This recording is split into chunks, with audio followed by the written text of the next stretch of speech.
नमस्कार, स्वागत है आप सभी का एबीपी गंगा में। मैं हूं आपके साथ प्राची पाराशर। शाम के 7 बज चुके हैं, वक्त है गंगा प्राइम का। शुरुआत कर रहे हैं अहम खबर के साथ। मुजफ्फरनगर में बेखौफ बदमाशों का आतंक देखने को मिला है। बदमाशों ने सेल्समैन को गोली मार दी। लूट के इरादे से आए थे बदमाश। गोली मारने की वारदात सीसीटीवी में कैद हो गई।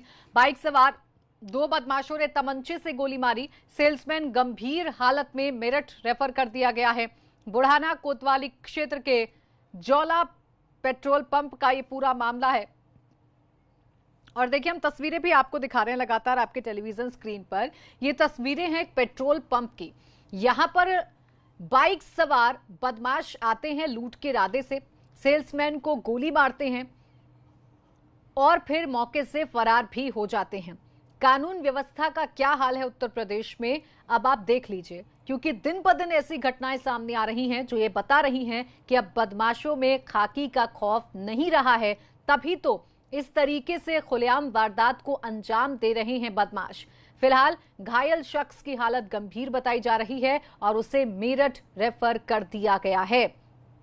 तो तस्वीरें हैं, सीसीटीवी में ये तस्वीरें कैद हुई और ये तस्वीरें एक बार फिर से कानून व्यवस्था को धता बता रही हैं, क्योंकि उत्तर प्रदेश में एक के बाद एक ऐसी घटनाएं सामने आ रही हैं। चाहे वो गाजियाबाद हो, चाहे वो मुजफ्फरनगर हो, कानपुर हो, गोंडा हो, गोरखपुर हो, कमोवेश हर जगह हालात ऐसे हैं कि खाकी सवालों के घेरे में है। उत्तर प्रदेश में कोरोना के मरीजों की संख्या लगातार बढ़ती जा रही है और स्वास्थ्य विभाग लगातार कोरोना मरीजों की जांच और उन्हें बेहतर इलाज देने का दावा कर रहा है। लेकिन झांसी से सामने आए एक वीडियो ने स्वास्थ्य विभाग के दावों पर गंभीर सवाल खड़े कर दिए हैं। वीडियो में दिख रहे शख्स का नाम संजय गेड़ा है, जो कोरोना संक्रमित होने के बाद इलाज के लिए झांसी मेडिकल कॉलेज में भर्ती हुए थे, जहां उनकी मौत हो गई। लेकिन मौत से पहले संजय गेड़ा ने खुद एक वीडियो बनाया और अस्पताल में फैली अव्यवस्था को दिखाते हुए खुद को किसी और अस्पताल में शिफ्ट करवाने की मांग की थी। इस वीडियो में संजय गेड़ा बता रहे हैं कि कोरोना वार्ड में मरीजों की देखरेख के लिए कोई भी मौजूद नहीं है, ना ही वहां मरीजों के लिए पानी का इंतजाम है, इसलिए वो खुद को किसी और अस्पताल में शिफ्ट करवाने की मांग कर रहे थे। सुनिए जरा क्या कुछ कह रहे हैं संजय गेड़ा।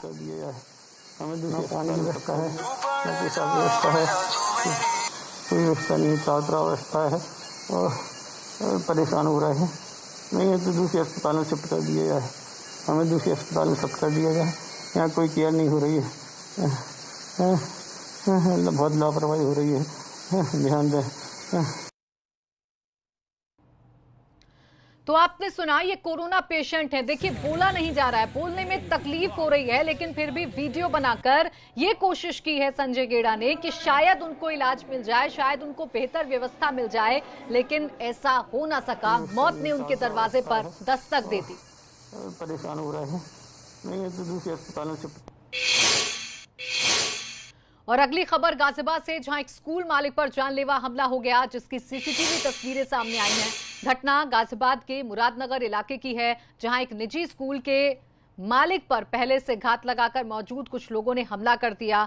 इस दौरान एक शख्स ने स्कूल मालिक की पिटाई शुरू कर दी, जबकि बाकी लोगों ने उस पर हथियार तान दिया, जिसमें पीड़ित शख्स और उसकी बेटी बुरी तरह घायल हो गई। बताया जा रहा है कि पीड़ित स्कूल मालिक समाजवादी पार्टी से विधानसभा का चुनाव भी लड़ चुका है। ऐसे में इस घटना को राजनीतिक रंजिश से भी जोड़कर देखा जा रहा है।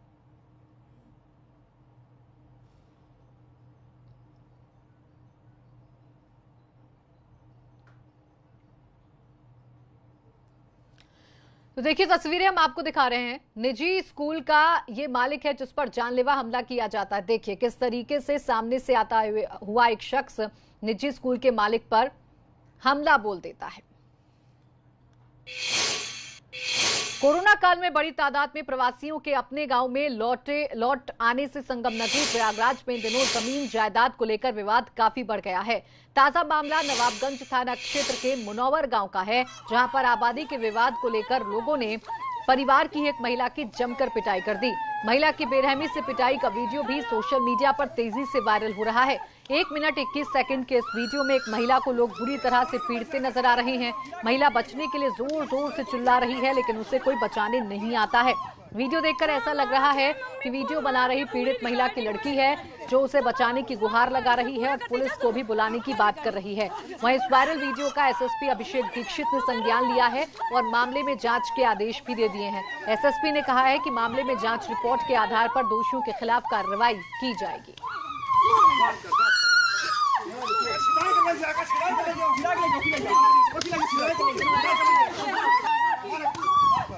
हाँ मारा था मम्मी को, मारा था पूरी रिकॉर्डिंग जब मार हम पूरा करते जा सब कर रिकॉर्डिंग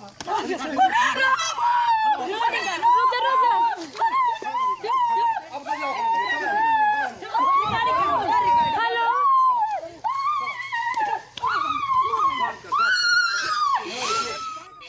और इधर पीलीभीत में मामूली विवाद में दो पक्षों में जमकर मारपीट हो गई। इस दौरान दोनों पक्षों की ओर से जमकर लाठी डंडे चले। मारपीट के दौरान दोनों पक्षों के करीब 6 से ज्यादा लोग घायल हो गए। घटना की सूचना पर पहुंची पुलिस ने घायलों को नजदीकी अस्पताल में भर्ती करवाया।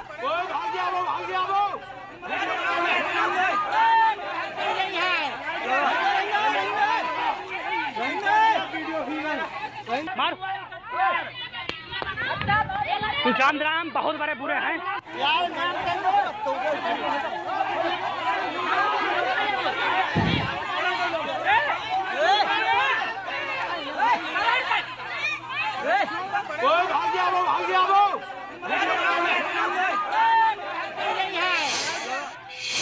उत्तर प्रदेश में एक के बाद एक अपराध की घटनाओं की फेहरिस्त लंबी होती जा रही है और बीते कुछ दिनों से अपहरण की वारदातें लगातार बढ़ती जा रही हैं। एक के बाद एक हो रही अपहरण की घटनाओं के बाद अब यूपी की कानून व्यवस्था पर सवाल खड़े हो गए हैं और विपक्ष ने इस मुद्दे पर अब सरकार की घेराबंदी शुरू कर दी है।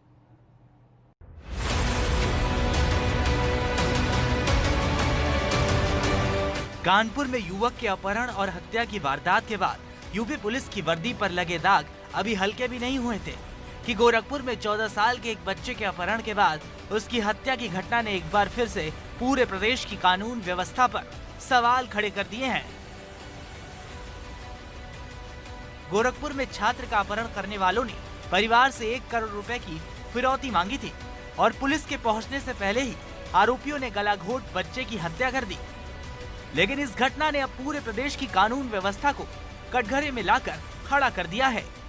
गोरखपुर में अपहरण और हत्या के इस दिल दहला देने वाले वाकये के बाद विपक्ष ने पुलिस महकमे और यूपी सरकार के खिलाफ मोर्चा खोल दिया है। कांग्रेस महासचिव प्रियंका गांधी ने इस घटना पर ट्वीट करते हुए लिखा है, क्या यूपी के मुखिया ने खबरें देखना छोड़ दिया है?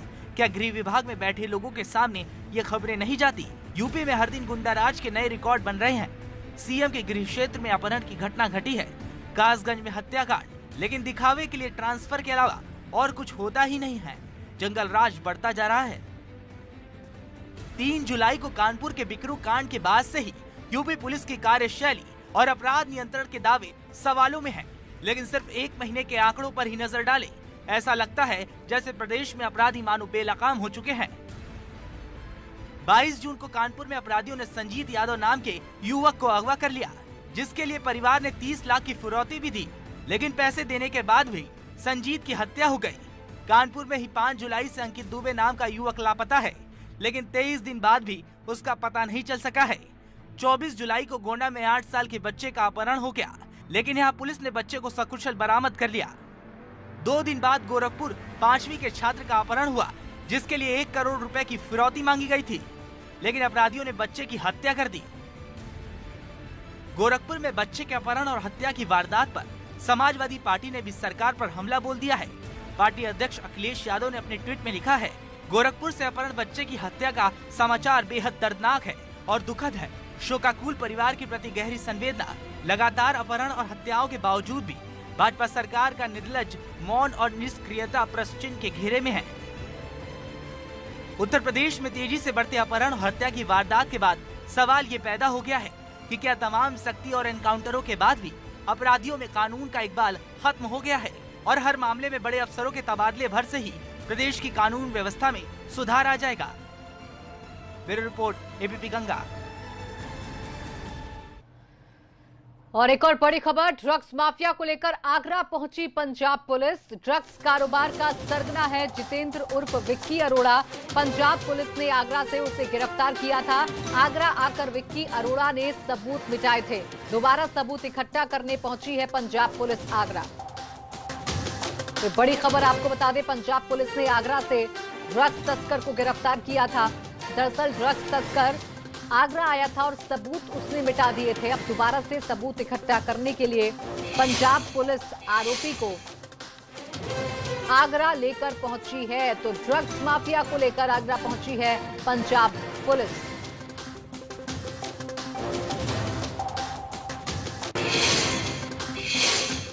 और कानपुर देहात से खबर, जहां अपहरत ब्रजेश का शव कुएं से मिला है। ब्रजेश का दोस्त ही उसका अपहरणकर्ता और हत्यारा निकला।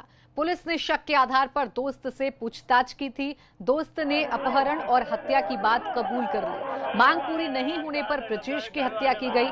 दोस्त की निशानदेही पर पुलिस ने कुएं से ब्रजेश का शव बरामद कर लिया है। तभी तुम्हें फोन कर रहा है।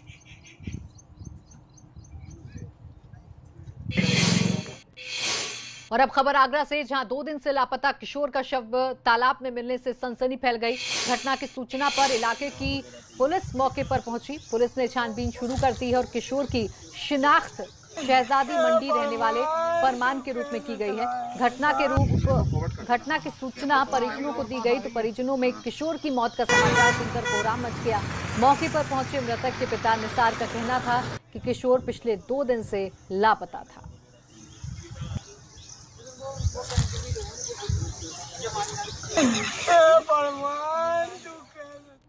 और यहाँ वक्त एक छोटे से ब्रेक का है, जल्द लौटेंगे।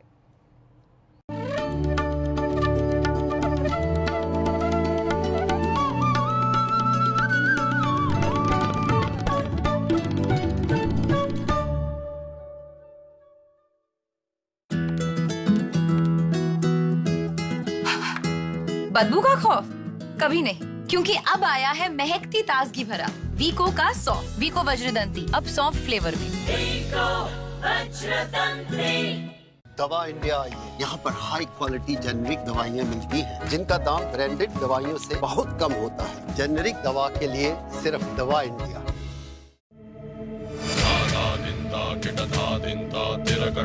Virat compressive strength Ambuja cement. जब पसीने वाली खुजली सताए तो आप ना रह पाए, इसलिए अपना ये एंटी फंगल पाउडर अब्सॉर्ब। इसका डबल एक्शन फॉर्मूला पसीना कंट्रोल करे, खुजली रोके। तो अब खुजली नहीं, अब्सॉर्ब करो। टिफिन घर पे गार्ड भैया के लिए। उन्हें और कोई हेल्प चाहिए तो बता दे। गार्ड भैया अपनी फैमिली को बहुत मिस कर रहे हैं। तो उनका मोबाइल रिचार्ज करा दे अपने अमेज़न से।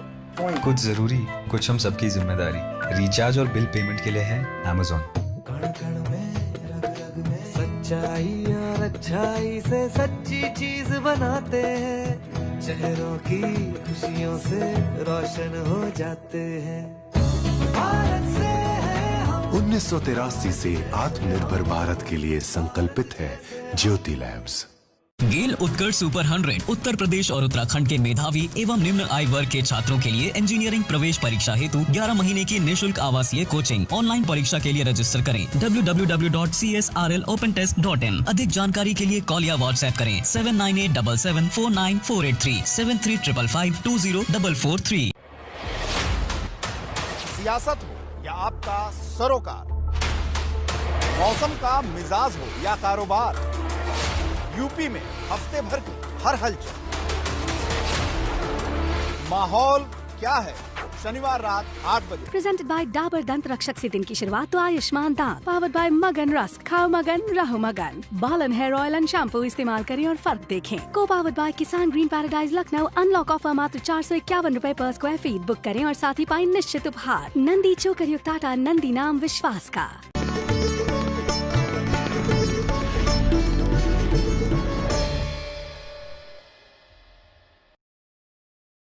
एबीपी गंगा, खबर आपकी, जुबान आपकी।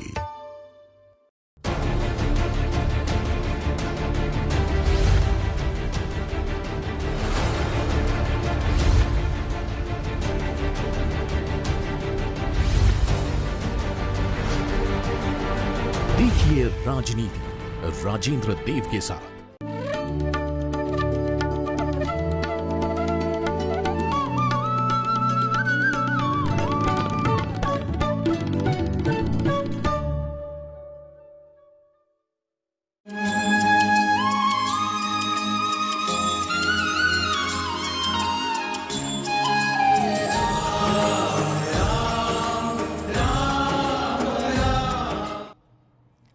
ब्रेक के बाद स्वागत है आपका। राम मंदिर के लिए भूमि पूजन की तारीख तय होने के बाद अब अयोध्या में 5 अगस्त को प्रधानमंत्री नरेंद्र मोदी को आने को लेकर तैयारियां चल रही हैं।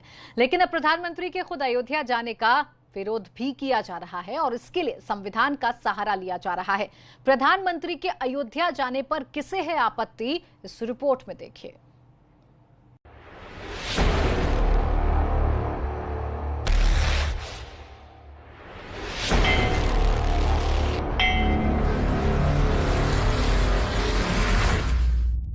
अयोध्या तैयार है और सबको अब 5 अगस्त की उस घड़ी का इंतजार है जब प्रधानमंत्री नरेंद्र मोदी राम जन्मभूमि में पहली शिला रखकर रामलला के भव्य मंदिर के निर्माण का श्री गणेश करेंगे। लेकिन जिस शुभ घड़ी के लिए अयोध्या और रामलला के करोड़ों श्रद्धालुओं ने करीब 500 साल से ज्यादा समय तक प्रतीक्षा की, अब उसे लेकर भी राजनीति गरमाने लगी है, क्योंकि राम मंदिर के भूमि पूजन और शिलान्यास में खुद प्रधानमंत्री नरेंद्र मोदी शामिल होने के लिए अयोध्या जाने वाले हैं। अयोध्या पर सुप्रीम कोर्ट के फैसले के बाद बाबरी मस्जिद वापस मांगने वाले असदुद्दीन ओवैसी ने कहा है कि पीएम मोदी के राम मंदिर भूमि पूजन कार्यक्रम में शामिल होने से संविधान की मूल भावना को चोट पहुंचेगी। वो फंक्शन जो होने जा रहा है उसमें अगर वो बहैसियते प्राइम मिनिस्टर प्रधानमंत्री शिरकत करेंगे तो देश को एक मैसेज जाएगा कि प्रधानमंत्री एक फेथ के मानने वालों को सपोर्ट कर रहे हैं, यकीनन का विरोध कर रहे हैं। वो इस हिंदू विरोधी चरित्र का पूरा इख्तियार है, मगर प्रधानमंत्री एक कॉन्स्टिट्यूशनल हेड भी हैं। प्रधानमंत्री एक संविधान से जुड़े हुए हैं और वो संविधान का सेकुलरिज्म से, बेसिक स्ट्रक्चर से उसका ताल्लुक है। एक तरफ ओवैसी प्रधानमंत्री के अयोध्या जाने पर ऐतराज जता रहे हैं, तो केरल से सीपीएम सांसद विनय विश्वम ने अयोध्या में भूमि पूजन कार्यक्रम को दूरदर्शन पर प्रसारित करने का विरोध करते हुए सूचना एवं प्रसारण मंत्रालय को चिट्ठी लिख दी है। लेकिन राम मंदिर भूमि पूजन में पीएम मोदी के शामिल होने और उसके प्रसारण को लेकर असदुद्दीन ओवैसी और सीपीएम सांसद के विरोध पर भाजपा ने पलटवार करते हुए उनकी मंशा पर सवाल उठाए हैं। वामपंथी शुरू से ही भारतीय संस्कृति से जुड़े हुए सभी पक्षों का विरोध करते रहे हैं। उनमें सिर्फ नास्तिकता का ही भाव नहीं है, बल्कि ये राष्ट्र विरोध का भाव है। जो लोग राम मंदिर के भूमि पूजन के प्रसारण का विरोध कर रहे हैं, वो इस हिंदू विरोधी चरित्र का प्रदर्शन कर रहे हैं। 5 अगस्त को अयोध्या में राम जन्मभूमि कार्यक्रम को भव्य बनाने के लिए तैयारियां जोरों पर हैं और इस समारोह में प्रधानमंत्री नरेंद्र मोदी के अलावा करीब 500 विशेष मेहमानों के शामिल होने का कार्यक्रम है। लेकिन अब प्रधानमंत्री के भूमि पूजन कार्यक्रम में शामिल होने पर विपक्ष के विरोध और आपत्तियों से एक बार फिर अयोध्या को लेकर राजनीति गरमाने लगी है। Bureau report, ABP Ganga. तो अयोध्या में रामलला के भव्य मंदिर के निर्माण के लिए 5 अगस्त को होने वाले भूमि पूजन में त्रिवेणी संगम की मिट्टी और जल का भी इस्तेमाल किया जाएगा, जिसके लिए विश्व हिंदू परिषद बुधवार को संगम पर पूजा अर्चना करके वहां की मिट्टी और जल इकट्ठा करेगा। संगम की मिट्टी और जल को इकट्ठा करने का कार्यक्रम तकरीबन 2 घंटे चलेगा। हालांकि संगम की मिट्टी और जल को सीधे तौर पर अयोध्या नहीं ले जाया जाएगा। संगम पर पूरे विधि विधान के साथ इकट्ठा किए जाने वाले जल और मिट्टी को अयोध्या ले जाने से पहले उसे प्रयागराज के ही वीएचपी के मुखिया रहे दिवंगत अशोक सिंघल के आवास पर ले जाया जाएगा। अशोक सिंघल के आवास पर मिट्टी और जल दोपहर में रात तक लोगों के दर्शनार्थ रखा जाएगा, जिसमें कई साधु संत भी शामिल होंगे।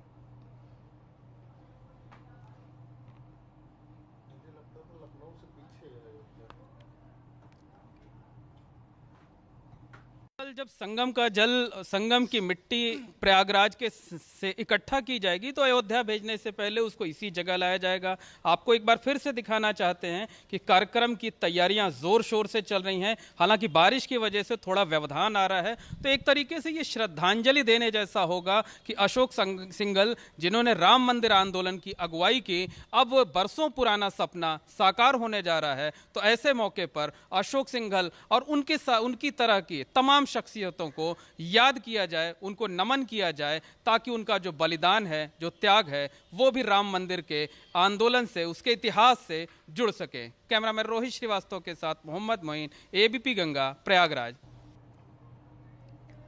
यूपी सरकार नोएडा और ग्रेटर नोएडा अथॉरिटी के बिल्डर्स को बड़ी राहत देने की तैयारी कर रही है, जिसके तहत अब सरकार बिल्डर्स के बकाये पर सिर्फ 8.5% ब्याज दर वसूलेगी। ये लाभ सुप्रीम कोर्ट के फैसले के आधार पर दिया जाएगा, ताकि रियल स्टेट सेक्टर में फिर से तेजी लाई जा सके।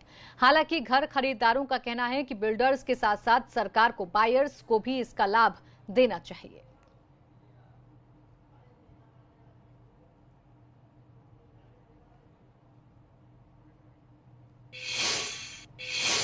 यूपी में 9 अगस्त को प्रस्तावित बीएड की प्रवेश परीक्षा को लेकर विवाद खड़ा हो गया है। इलाहाबाद सेंट्रल यूनिवर्सिटी के छात्रों ने प्रवेश परीक्षा को लेकर विरोध प्रदर्शन किया। हाथों में तख्तियां और बाह पर काली पट्टी बांधकर प्रदर्शन कर रहे छात्रों ने प्रवेश परीक्षा रद्द किए जाने की मांग की। प्रदर्शन कर रहे छात्रों ने कहा कि इस प्रवेश परीक्षा के लिए 4.5 लाख लोगों ने आवेदन किया है। ऐसे में अभ्यर्थियों के सेंटर पर आने से तमाम लोगों में महामारी का खतरा बढ़ जाएगा। कांग्रेस महासचिव प्रियंका गांधी वाड्रा ने भी ट्वीट कर परीक्षा कराए जाने पर सवाल उठाया है और इसे स्थगित किए जाने की मांग की। परीक्षा कराना बंद करो, कोरोना महामारी में परीक्षा कराना बंद करो, बंद करो, बंद करो। यूपी बीएड कोरोना महामारी में परीक्षा कराना बंद करो, और होश में आओ, होश में आओ, होश में आओ। यूपी बीएड की परीक्षा निरस्त। भाई बहन के प्यार का सबसे बड़ा प्रतीक रक्षाबंधन का त्योहार इस बार कोरोना की छाया में है। ऐसे में भारतीय डाक विभाग ने संकट की इस घड़ी में लोगों की दिक्कतों को दूर करने के लिए एक नई पहल शुरू की है। इस रिपोर्ट में समझिए।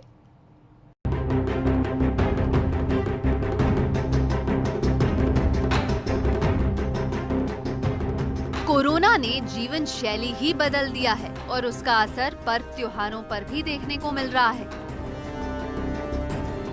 यही वजह है कि रक्षाबंधन के त्योहार के समय डाक विभाग ने वाटरप्रूफ लिफाफे का इंतजाम किया है, ताकि बहनों की भेजी हुई राखियां भाइयों तक सुरक्षित तरीके से पहुंचे और किसी प्रकार का संक्रमण न हो। मेरठ में डाक विभाग ने बहनों की राखी को भाइयों की कलाई पर सजाने के लिए क्या प्रबंध किए हैं, आप खुद सुनिए।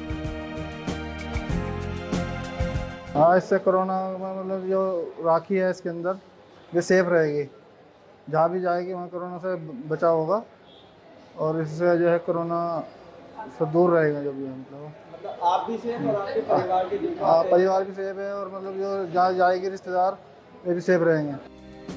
कुछ इसी तरह का इंतजाम आगरा के पोस्ट ऑफिस में भी किया गया है।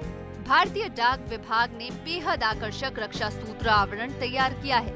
इसकी कीमत 10 रुपए है और ये बहनों के लिए संकट मोचक से कम नहीं है। भाई बहन के प्यार का सबसे बड़ा प्रतीक रक्षाबंधन इस बार 3 अगस्त को है, और लेकिन कोरोना काल चल रहा है, ट्रांसपोर्टेशन के तमाम माध्यम हैं उस पर रेस्ट्रिक्शंस हैं, और ऐसे में कई सारे लोग इस पूरे ओहापोह में हैं कि किस तरीके से वो इस त्यौहार को सेलिब्रेट करेंगे। लेकिन पोस्ट ऑफिस ने एक नई स्कीम चलाई है, जिसके तहत एक बहुत ही क्लासिकल और बहुत ही डिज़ाइनर एनवलप तैयार किया है, जिसको राखी आवरण नाम दिया गया है। 10 रुपए का ये लिफाफा है, इसके जरिए आप अपने भाई को राखी भेज सकते हैं। उधर वाराणसी की इलेक्ट्रॉनिक इंजीनियरिंग की छात्रा अंजलि श्रीवास्तव ने भी स्मार्ट राखी बनाई है। इस राखी में खास किस्म का डिवाइस लगाया है और ये डिवाइस वाली राखी कैसे काम करती है, उन्हीं की जुबानी सुनिए। मैंने ये सेफ्टी राखी बनाई है, स्मार्ट राखी। जैसे कि रक्षाबंधन पे एक भाई अपनी बहन से वादा करता है ज़िंदगी भर साथ देने का और रक्षा करने का, इसी रक्षा को मैं थोड़ा टेक्नोलॉजी के यूज़ से और मजबूत बनाई हूँ। यानी माना कि हर तरफ कोरोना है, लेकिन त्योहार मनाना कब मना है? हाँ, इसे मनाने में सावधानी और सुरक्षा की जरूरत बरकरार है। Bureau report, ABP Ganga.